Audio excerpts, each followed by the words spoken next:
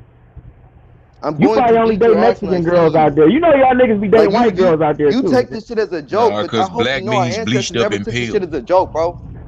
Like your grandparents will beat the dog shit out of you for calling them African, bro.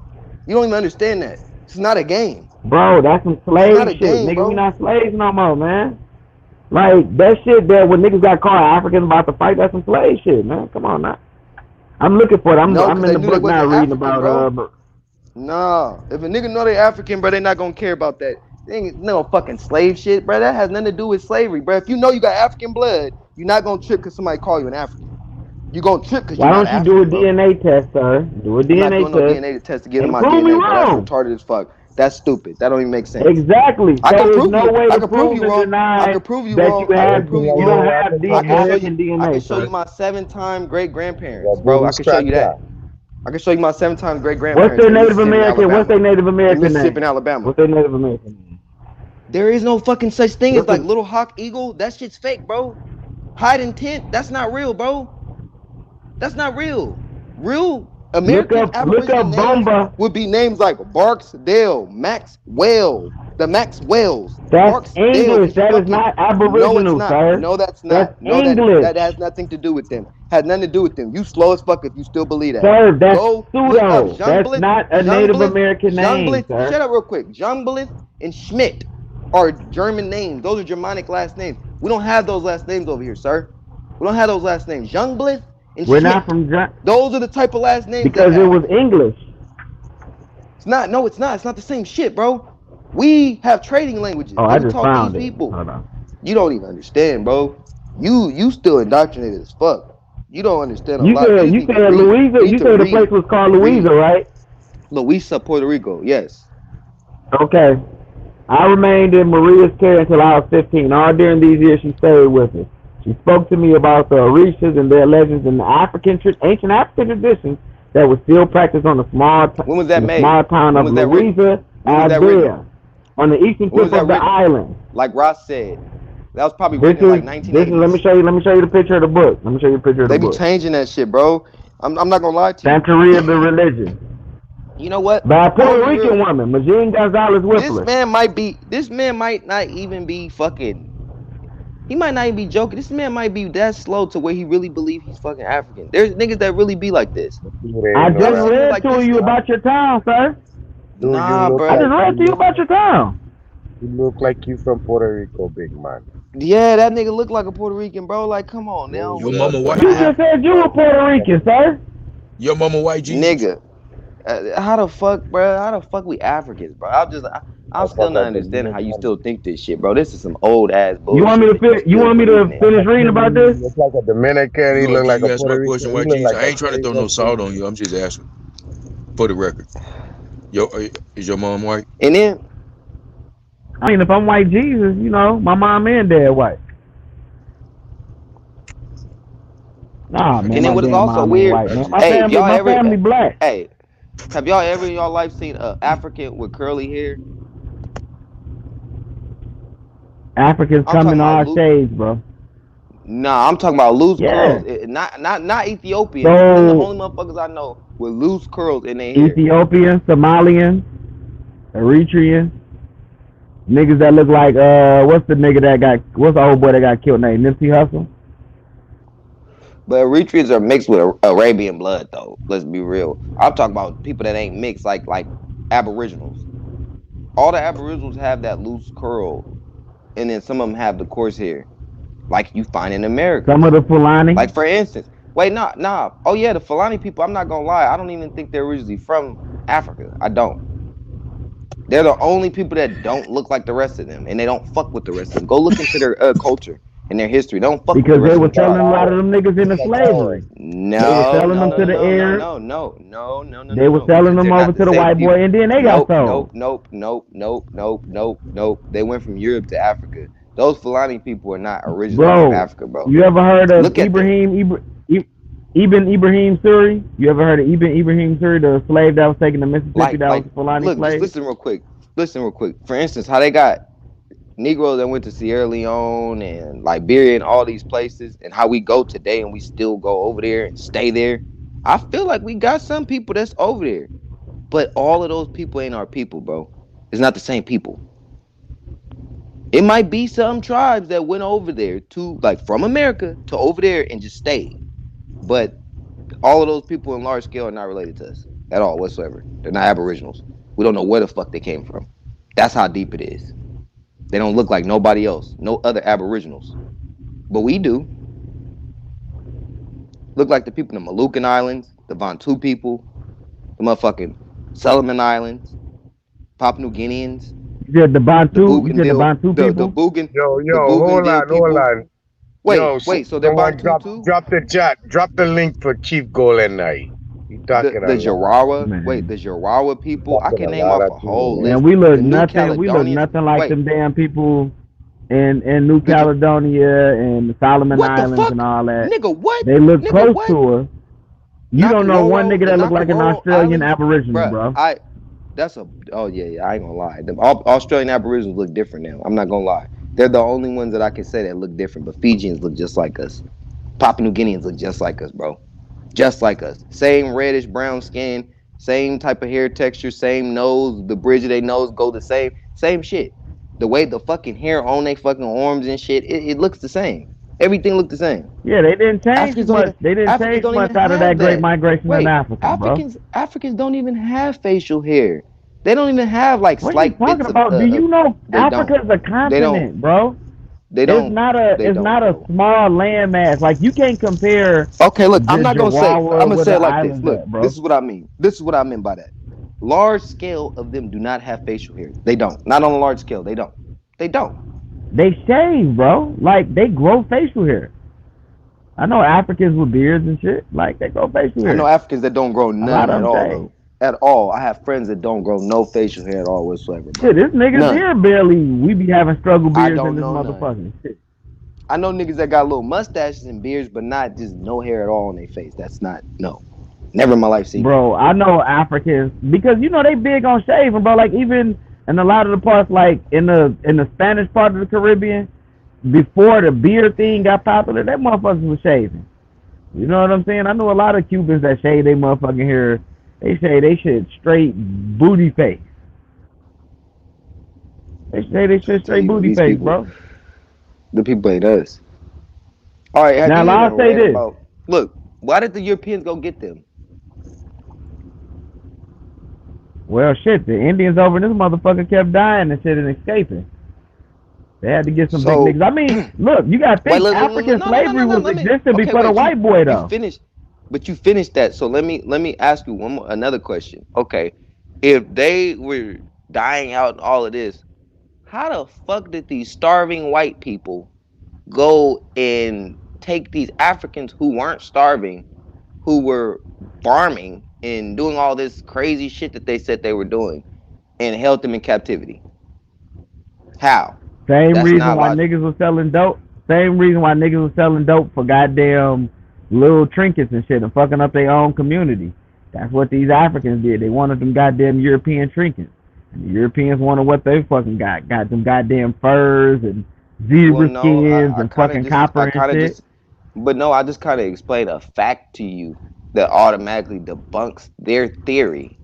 It automatically debunks their theory, bro.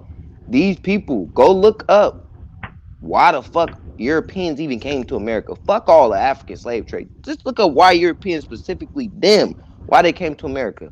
Them, why Well, they Europe came was to America. overpopulated though, bro. Like it Nope, was that's overpopulated bullshit. like a Nope, that's motherfucker. not true. That's not true. It's not true. They were famine. They were fucking starving. Go look it up. It literally will That's tell the you they were other dealing with reason. What disease. so They were dealing with disease so and why starving. would an overpopulated people stay in a place where it's famine and starving and shit? They go somewhere else where there's other prospects, bro. How would you even I'm go to like, I'm a Africa? dip. How would you even go? But how would you go to Africa where these people are not starving and just take them into captivity? That's not possible. You're starving. You're Because weak. remember they were I on would the coast. literally no. You're not understanding. How is that possible? A bunch of weak men trying to battle a bunch of Africans who will fight you and put them on a fucking boat. That don't even make sense. It doesn't add up. Even motherfucking Godfrey said that's bullshit. The Ebo Godfrey, the comedian, he said no. He said nobody took my family. That's who they say. They say that we have Igbo blood. His family And he probably said was the that's one not. selling motherfuckers. No, Shoot. no. He said it's not possible because he said we're not gonna just be getting taken like that. And he said nobody was selling each other like they wasn't doing that, and nobody came over there like that. That never happened. He said that's not none of their history. Godfrey said that, a comedian. When My that nigga boy Dan lived Calloway over went in on his Africa for show, 14 when years. that He I lived don't over know, in bro. Africa for I he lived in Africa for 14 years. My I boy. got Ghanaian, but look, I got personal Ghanaian and Nigerian Igbo friends to this day. They tell me all the time, "You're not African." They know that we're different people. We look different and act different. Everything about us is not Yeah, from we mixture. How the man. fuck? No, listen to me. How the fuck we mix with white and Native American, and we're so much like, I ain't gonna sound better than African, but we're so much more vibrant. Our energy is more like, it's stronger than theirs. But a European and Native American's energy is weaker. That doesn't make sense, bro. That's not that equation doesn't add Bro, up. look at a mulatto. Look at a mulatto. Look what happens to a mulatto. A mulatto changes Mulattoes are up a not, half person. but they're not like us, bro. I love my Bro, it's cousins plenty. and We shit know that plenty of are light skinned mixed. niggas out here. Look at Colin Kaepernick. I just said I have a lot of cousins that are mixed, but I'm gonna tell you like this: when I play them in basketball and shit, it's not the same because I've been playing basketball my whole life, and so have they. But I beat them every time. Bro, genetics Man, you is had a a lot. thing, You bro. had Blake Griffin that was in the NBA doing his thing. They Got a do lot of not play mixed like motherfuckers they out do not here, they bro. do not play like motherfucking Amon Shepherd or fucking one of them. They don't play like them. They don't. Just Shit, be look at honest with what's the yourself. name sons. What's the old boy that son's playing on the Lakers and shit? What's his name? The dad that He was is got not all that his raw. sons. What Lonzo the Ball, really look at his athleticism. He's yeah. not athletic. He's not athletic at all. He's not. He just can play basketball. He's not athletic though. I'm talking about athleticism. They don't have that. That's us, bro. But this is my We're the thing. If ones. you drop a nigga like Listen, Michael Jordan off Verrazano. in No, Africa, Verrazano. Let me tell you something real quick. No, fuck no, fuck no. Basketball is not in Africa like that, bro. They have African basketball players, but no, they don't want to play with us, bro. Just hear me out. Verrazano, when he came here, he described us athletic build, broad shoulders, reddish brown skin, copper skin, the prime, motherfucking but hair that's that the barely. prime. Look, That's a look, look, prime candidate for a slave, my nigga. coarse hair. Listen, coarse hair that barely tied back. He said the stoic look. That's us, bro. That's us in every fucking. That's literally the definition of us. That's us, bro. We don't look like Man, they Africans. We said don't they have the had same straight coarse characteristics of hair. Africans. We don't Did have the Did you same read the behavior of Africans. We don't live the Did same you way as read the Africans. Columbus Our when Columbus said the agricultural papers? land and agriculture is everything is different, bro. Everything is different. Nothing is the Did you read same. the papers when Nothing. Columbus said to Native Americans that he encountered looked similar to the folks in the Canary Islands? He didn't say West Africa. He didn't say Nigeria. He said the The Canary Canary Islands, bro. Islands? Do you know what the people in the Canary Yes. Islands looked like at that time? They motherfucking had straight hair and No, they didn't. copper tonish You people. said They Christopher wasn't no Columbus? Negro looking people, You said in bro. the 1400s? Yes, they was. Yes, they was. Go look up the invention of the white race. Yes, they were Negroes. Literally, white people have wrote about this. Jessica Batalore, yes, they were. Yes, they were. They were Negroes. Yes, they were. Yes, they were. It's written everywhere. Bro, you We got to gotta pay attention learn. You to it. gotta read up on Sao Christopher Tome, Columbus man. was a Sao Negro, Tome. bro. That's one thing that people be saying. It's true. It's true, bruh. No European, like white European, was doing anything until recently. They were taught to fucking be like how That they don't make are. sense. Why would he be a Negro and Okay. then all these white people end up over here, bro? Like, come on, man. The Like, contracts that he's they did reporting a in Britain, Negro. the contracts that they did in Britain that gave them up into fucking indentured servitude. What are you talking about? You don't know Man, history. Christopher Columbus was a whole fucking hunky that had goddamn syphilis giving it to motherfuckers. You know what Christopher Columbus was? Like for instance, if you ever read anything about Ben Franklin's little excerpts, he said all around the world it was swarthy. He said certain places you had slightly tawny, and the reason why you had that, the mixture is from the Mongols coming here with Genghis Khan's people and us mixing in with them. Bro, But we was here before them. Swarthy can mean Asians the came here. Arab. Listen, Your local Asians came Arab. here and we Yo, fucking. Bro, Asians came in, we had to Bro, fight I them done off, met bro. It's swarthy literally on our mules Italian and shit. everything. Listen to what I'm saying. It's on our mules and everything. Why the fuck do we rock dreads and there's no dreads like that prevalent in Africa like that? Why do we fucking wear They got gold teeth? Why dreads. do we They rock had gold? dreads. No, they don't. No, they don't. This is bullshit, bro. I've talked to my Igbos Bro, the and Native friends. They don't Americans, wear the dreadlocks. Mongoloids I They talk about literally had dreads. no, they don't. No, that's bullshit, bro. People I had showed dreads some before pictures. them. We pulled the Those pictures pictures up, that you bro. showed, just stop. Those pictures that you showed, no.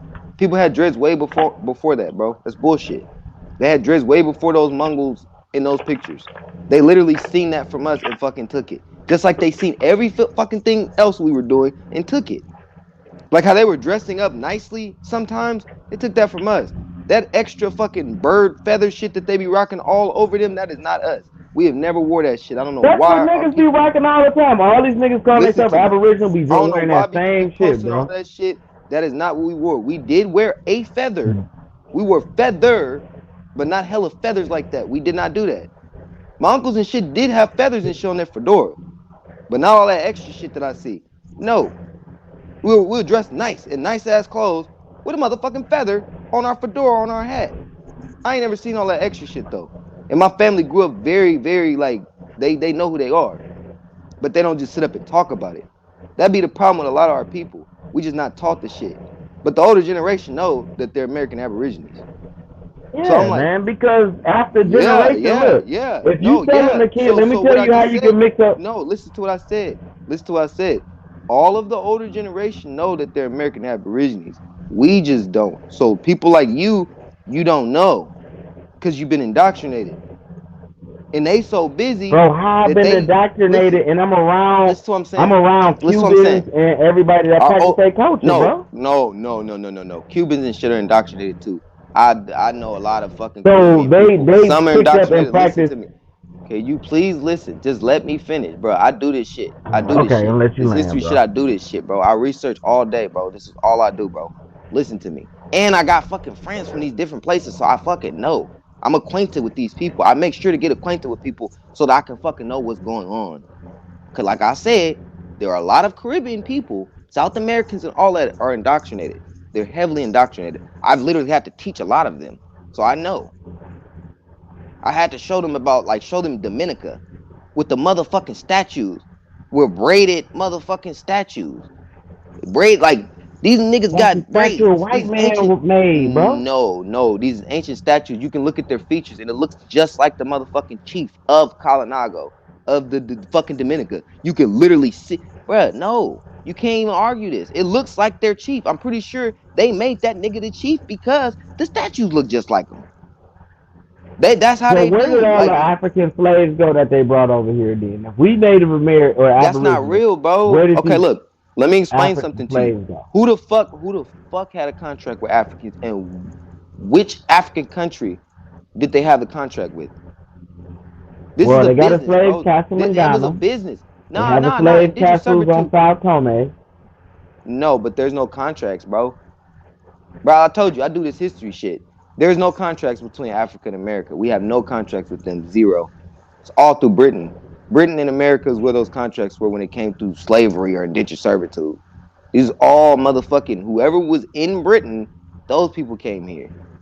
Whoever fucking landed in Britain, those are the people that came here. Whether they be Spanish, whether they be whatever the fuck they wasn't Africans.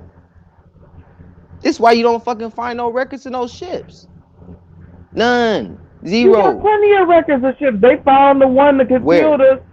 Catilda, that was off of Alabama, bro. And then they That's not repurposed the true. wood for different things. That's not true. Where's the website? That's not true, bro. That is far from the truth. Bro, the Why are you Catilda lying? is all over They have on not the found, they don't have any BBC. You can go records. on They National have no Geographic, records bro. for any African. No, this is a fact. They have no African records, bro. They have no records from Africa. They have From bills of no. sales of where they got the Africans from, bro. You don't never see them bills of sales. Okay, We look, sold two Negroes from Guinea. the fake bills of sales. Yeah, that could be so, bruh, that's fake as fuck. So you got bills of sales of these fucking people that you orchestrated, fake ass bill of sales, but then the fucking records literally say that they're coming from Europe. That's what you're talking about, No, bro. the bills of sales are That's saying they coming orchestration. from the Rice Coast. No, it Now has to they tell you. stole Africans from Europe. No, but it has to tell you about the ship and everything that it comes from. It has to tell you send the Catilda. There's no records of the Catilda. There's only fucking like theories and fucking pictures and articles about the Catilda. There's no actual records of the Catilda. There are none. There's zero, Bro, bro. Go look this shit they up yourself. found They have not. and then they found the slaves, some of the last slaves that was brought over here. What was it? Them slaves they interviewed like in the early 1900s and stuff Oh like hell that. no. They're from the homies. I have Some of yet the to hear last slaves. those two. I have yet to hear Cujo. those two. Oh yeah, Cujo. I've been debunked that shit. They created a fucking character named Cujo a little bit before the fucking birth of that Cujo, bro. It's a whole fucking character named Cujo. If you look up Cujo, bro, and he's a fucking slave character. It's literally a character that they created. That man's Okay, name so ain't no damn explain. Cujo, bro. That just like that Rodishi. Just like Rodishi. Rodishi's one of the so-called slaves too. Rodishi's not a slave. That's not that lady's real name. Come on, man. I'm trying to tell you, bro. I've already So you debunked a lot of this bullshit, bro. Because you could go and look into their records and shit, and it's not adding up. It'll say that they came what's from the other one Africa, named? but then, like I Aquiano said, Aquinas bro, or Aquinas Aquiano? look. It'll say it came from Africa on a certain ship, but then, like I said, go look that ship up. You don't find it. If you're not finding these ships, it doesn't exist. It's all fake, bro. They're lying to you, like they've been lying to you. You believing in your enemy. And if they Bro, enslaved you, but why you then believe in anything they're telling you? If they enslaved you, they enslaved your mind, bro. They got your mind. It's pretty obvious. it's because it's the things outside of this history book that are still being practiced. Like go to the island of Cuba. They got Santeria. That's from I keep trying to Nigeria. explain. Okay, They look. got Let me keep Palo trying to explain. Let me from explain the something to you. Okay, let me explain one more thing to you. Let me explain one more thing to you. That can't be proven that it actually came from those places. why can't it be But, proven, okay? actually, you could prove that we was probably practicing it before them. Because you will find it It's more literally prevalent the here. names of the No, same no, no. deities are in that Like, country, bro. listen though. Listen to what I'm saying. That doesn't mean it came specifically from Africa. I keep trying to explain to you. We taught them a lot. You're not realizing that. We still teach them to this day, bro. Like, what are you not realizing about that? Everything they know, But that wouldn't they make got from sense us. because the We don't same know shit slave from ships you them. denying would have to be built for us to go back That's and not teach true. them. That's See, not that's what true. don't make sense. That's not true. That's not true at all. That is not true at all.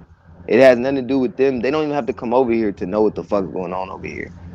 All they got to do is have people come over here, or our people go over there. Our people go over there all the time, bro. We go over there teaching them all the time. What are you talking about? We are the But this sailors. stuff was existing in the 1800s. They were practicing this in the 1800s, bro. Have you ever One looked of the up Paul slaves that they Cuffey? brought Have you ever over. looked up Paul? Have you ever looked up Paul Cuffey and his ships and Is shit? that you said Paul Bruh, you need to go Cuffey? look up, bruh. Yeah, go look up. Yes, not Warren Cuffey, not fucking what's his name grandfather, not old dirty bastard grandfather, Paul Cuffey. Go look up a lot of these freedmen. A lot of these people were sailing and shit. They had ships. Why were we sailing and why do we have ships? Africa don't I have mean, a lot ships. of the Like, that's another thing. They don't even have ships and shit. Like, they barely got boats. They got little tiny ass canoes still to this day. Who the fuck bro, these was people were selling like, bruh, European I'm ships, trying bro. to How are we explain to building you. the ship? Let me explain something What to you real ships were quick. we I'm just building in trying. the What 1800s, I'm bro? trying to explain to you though, real quick, is all of it is fake. Like for instance, Mansa Musa, that brings in Mansa Musa. Were they using European ships too? I just said Africa No, they don't weren't make using ships. European ships. Would they using African ships then? With They had with African nothing to boats. make it out of? The ones they said they They had sent African over to the boats. Americas. They had huge African boats Yeah, but see, that that's they the don't thing what I have want to tell today. you about slavery. Bro, let's go back to Mansa Musa and the Muslims. The Muslims Bro, were this not selling making sense, Africans bro. over into Arabia and North Africa already to the Arabians and the Berbers and stuff like that. The The slavery Berbers was are the already Moors, built bro. in Africa. The Berbers are the Moors, bro. That shit is Bro, real. The them Moors are modern day real. Berbers, No, the the modern day Moors Berbers are exist. Arab. Yeah, no, but Berbers back then, Tuareg people, that's the Moorish. That's Moors, bro. Those are Moors. They still fucking Them rock that motherfuckers was flag. mixed in with them lighter skinned motherfuckers too. You know what I'm saying? And they was the slaves and the Let's be honest ones though, they that didn't created the practice Arabs on Islam. purpose. The Arabs are supposed to be created on purpose though. All of those are the same people. That's what I'm trying to explain to you. That's why I don't want to claim to be no African. Them is all the same people. Who you like? Yeah, them niggas is, bruh, them is all the same people. They literally mix with those people on purpose to make them Arabs. They literally fucking mix to make Puerto Ricans and Dominicans and all of these extra fucking nationalities that are fucking Yeah, what I'm about to say, racist, right? that are listen, Dominicans or Puerto listen, that are Ricans are mixed. racist to these people, that are racist to these people, but they're not racist, bro. They're nationalities. But these people are creating the shit to make it seem like these people are racist. That's why people walk around like, oh, I'm Puerto Rican, I'm Dominican. No, that's just your nationality. But what the fuck are you? Like Mexicans and Yeah, shit. but Dominicans still practice voodoo, bro. They practice voodoo like a motherfucker. 21 Exactly. divisions. The people of Louisiana, And what does Haiti. 21 divisions represent? It Wait, but represents the listen, 21 listen, African listen, tribes listen, that came listen, together and listen, put voodoo together. listen. It's bullshit.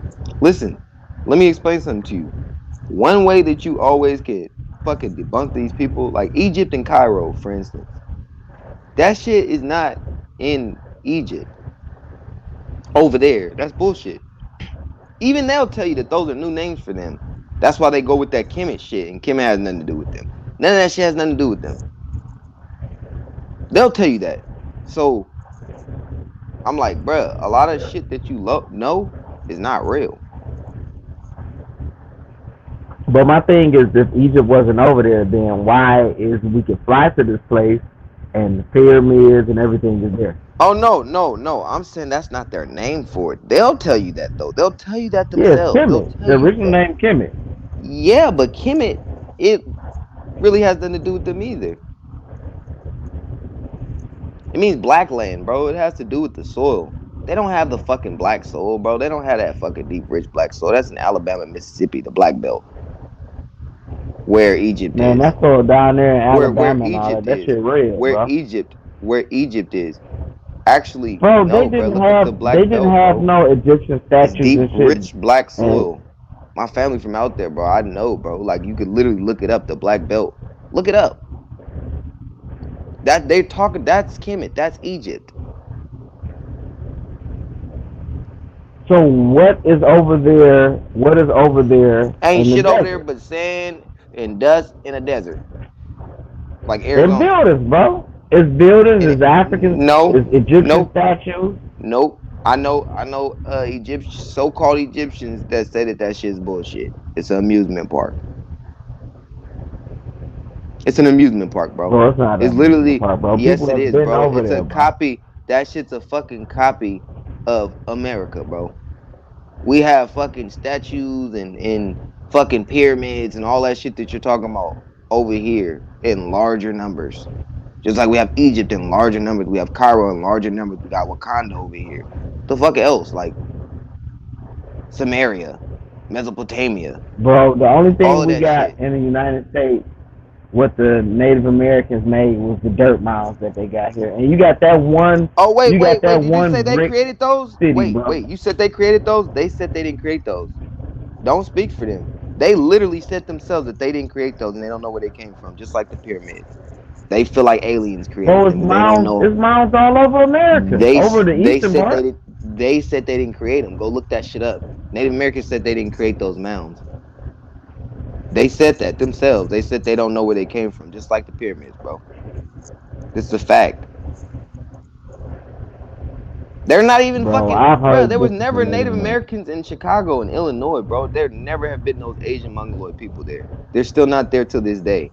All Negroes and some Europeans and a couple of fucking Latinos, bro. Yeah, because people That shit moved is there, fake. but you ain't gonna find niggas. No, You ain't they gonna were find never. niggas in Listen them to little me, bro. towns. Okay, look. I'm easy gonna debunk you right now. These niggas was setting up tents and teepees in the middle of nowhere in the plains where there was absolutely no houses, no land, no nothing. Why were they doing that? Because they're nomads. These are nomadic people. They live the same way they lived in Siberia and fucking Russia, bro. It's the same shit. Just like they live in fucking China and shit. It's all the same shit, bro. It's all the same people. Bro, We don't all of them live like not no. Africans. All of them Listen, weren't nomadic listen, though, bro. listen. Yeah, the only American Aboriginal, American Indians, American whatever the fuck you wanna, bruh. The only people that were not fucking living nomadic that they speak about, and they'll say Native Americans. They'll literally write Native Americans, but they're talking about us, bro. They're literally speaking about us because all you got to do is use deductive reasoning, use your critical thinking, and you'll realize, okay, these are two different separate people. These are not all the same fucking people. These people living in homes, they're actually fucking building up shit, living off the fucking agricultural land. They know how to fucking vegetate. Like, these people don't know how to do that. They're living off bison and buffalo because that's all they can find. That's all they can get Which is because it's all cool. this passing That's by. plenty of No, meat. no, That's no, no, your no. It's fur. not cool. That's your You're not clothes, bro. listening to what I'm saying. You can't even grow if you want to because you don't know how to grow because that's not what's in your land. That's not what was in your original land. Y'all don't grow out there. They don't grow in Siberia. Go look that shit up. It's all fucking snow and shit, bro. So they're used to eating the well meat and eating whatever they can fucking find. So they were used to living the Yeah, same way that they lived but in the their Chinese grow homeland. though. They were used to living the same way they lived in their homeland. You can't say the same about us. It's impossible to say the same about us. It's not the same people, bro. Yeah, I come from the rag. I'm the one getting them a bag. Like I'm Big P with them red. Like a line bag. I'm going straight for I don't think them niggas like that. Fuck on that left. Now I got that little hoe mad. She trying to get to a tag. Been run the shit. Mute real quick. Give her a boot. I feel like okay, I'm mad. Hey, fuck how you feeling? I just might roll me a feeling. Trying to take away the feeling. Back to the ceiling. Feel like I'm playing Fortnite. La Freddy pulled up a minute. Yeah, I might turn up, get the tripping. Yeah, she wanna fuck off the image. Yeah, kick her ass out when I'm finished. Yeah, now she can stand the rain like Mystic. Yeah, I know niggas heard of me. All in your bit like I'm doing surgery. I'm still on Confederate Street. Nigga mad at the kid fucking let it be. I ain't gon' get the best of me. Young nigga dripping, hey, for what's your recipe? And when I'm here a little bit from the back, only time somebody ahead of me. Ooh, fresh in the party with a white chick. Yeah, I think I'm Marley. Don't get me started. Big chop, make you step back like Harden. With the gang when you see me. Look nothing like no damn Niggas so African. scared, he don't speak no English. I'm feeling like E.T. Yeah, I'm a whole nother species. And now I don't fuck with no lane. That part of the game, young folks who I'm main. And yeah, I feel like I'm big homie with my young nigga like I'm Major Pain. Don't play me like one of these little nigga bitch. I got status like I'm Fredo Bang. No trouble when I blaze you, I'm dang. 31 shots in the heat like I'm Shane. Nigga. What you just want me to do? Fuck it. Man, get on there. Big yeah, yo, I'm blend like I'm Sneak. This sauce got plenty of seeds. My waist to 40, just caught me a 40. Bitch nigga, give me your freeze. These young nigga shooters on go. I was raised on confetti, no hope. Hey, all of my bros on parole. And they don't go see that P.O. Yeah, fuck all these hoes, no care. Then go fuck on they friends. Hey, might fuck on no bitch and no mama. And now I do it again. Hey, trust me, this fat nigga pressure. Hey, I got the juices, ain't good luck. Hey, was down on my ass for a minute. Now young nigga eat, pile up. Big drip, I need a bucket. Just counting some racks in the bucket. I catch up this bitch to lift out it. Hey, she want some dick and some nuggets. Hey, the food stamp baby from nothing. Hey, I really lived it, you bitch. Hey, get on the mic and drop 60. I'm really the beat in this bitch. I'm a bum and a tick on the scale. I'm a brick, nigga. Big and be cured, but he be clay. I'm Dre running this bitch, nigga. I'm a yay money, the Swiss nigga. I'm on this bitch, nigga, popping my shit. Hop on Snapchat, just take me a pic. Hey, might slide up on your bitch. Bite the bait, then I got me a fish fillet with D. We brought them hoes out. The bear on the show, they was sold out. Lil' hoe get like 600 likes. Man, fuck all them likes in the hood. That bitch hold out. Hey, bigger the belly, bigger the bag, nigga. Hey, I'm here to brag, nigga. We bought the sauce. Y'all some swag, niggas. Yeah, I'm here to brag, nigga. Yay.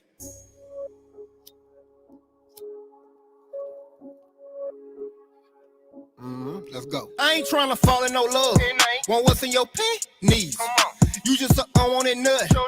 More like a plan B. Macho, savage. I should be ready for the goodness she wanna be down. Oh, now you think you ready? Man, please hop on that beat though. Ain't nothing new, hot with the truth. I come out the boot with a heat stroke. Put me in the jungle with more nigga crumble. I come out that bitch with a pico. I got nigga pissed, now get off my dick since you taking shots like it's depot. You can miss me like Shaq at the free throw. Too motherfucking player. To be worried about you, you a square. If I fuck on your hoe, she won't tell. She your angel, but I give her hell. Oh, I swim in that pussy, no scale. I got dick in this killer, no well. She got hair like she studied at Yale. She gon' catch it, ain't talking no Dale. It never fail. I got that iron on me, and I got it tucked. 100 at Louis V. I got that 9 on me, and I ain't no saint, but I call it Drew Brees. Some boy, he ride with me, and he got that double Jordan 223. Don't make him slide with me, cause she get the top and kicking like it Bruce Lee. We who they emphasize. You other little niggas, they don't give a shit about. We who you can't deny. We more like the plug, and they like the middle guys. They ask how I feel inside. I ain't been the same ever since my nigga died. Like Peel say, nigga try. I'm with all that bullshit like I'm from the shop.